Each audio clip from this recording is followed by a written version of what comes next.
ดให้พระเอกไงเนี่ยได้ทองเรื่องคมคืนเราเรื่องขา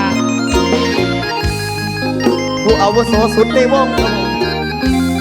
จะเรื่องให้เงินตกผมเด้อรอพี่มาจะพาเวมาตอนนี้เห็นใจคนมีเมีย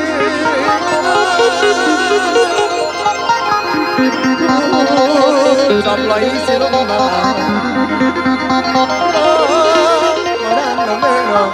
เมียเพื่อเจอกันไหมครับ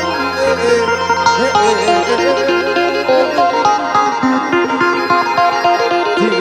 งว่าเป็นพี่ใหญ่พี่ก็ให้เกียรติดองคุณยาเกิดมาคันนี้คนงามคนสวยคนผู้ดี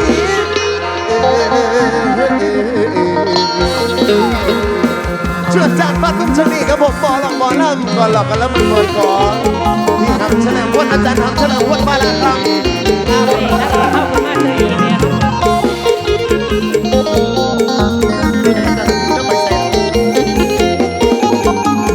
เห็นใจคนนี้เก็บปัญหาทุกวันจะแม่ปังเวลาไปหาสักวันเธอก็รู้ว่าพี่รักเจ้าเพียงใดก็ห่วงใยอยู่ทุกวันเวลาเรื่องภรรยาไม่ใช่กลัวคือครอบครัวให้จะขอเป็นธรรมดารอหน่อยนะที่จะไปหาพี่รักเจ้าอย่าเพิ่งโกรธเป็นอะไรที่ก็ยังมีเจ้าเป็นอะไรที่ก็ยังมีเจ้าที่จะมาเป็นทางที่คอยอดใจคอยขอเวลาพี่มาที่บ้านพักของยาเก่าให้และเจ้าหัวเกศสองคนแต่กับแม่นั้นดูก็ต้องรอที่เรายอมเสียสาวเป็นไกลที่รู้อยู่แก่ใจว่ามีเมียแล้วยังอุตส่าห์ให้โอกาสแมว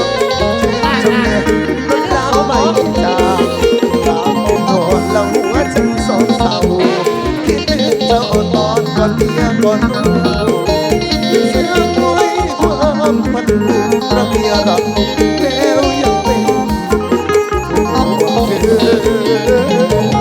บางคืนเพื่อเบิ่งไปในเนาบางคืนเพื่อเบิ่งไปในเนาแล้วว่าจะต้องที่ให้พลังก็อาจสิ่งที่สักทีว่าเขาต้องมีที่ของเราเอาวันใดเธอโอกาสดีที่สิชอบลอยทันใดจะไม่จูบปากโลกไม่จริงใจกับแต่อะไรก็เก็บที่มือกันความสัมพันธ์สองเราอย่าโปรด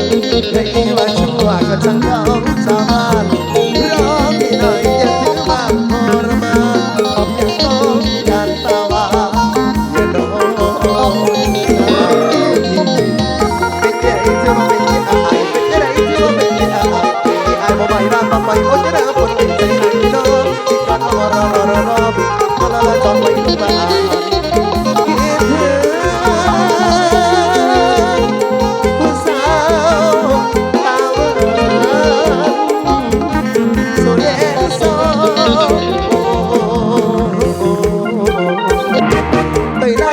กับผมสารต่อคอนเสิร์ตชมีครับกันนะเป็นพี่น้องนะเป็นพี่น้อง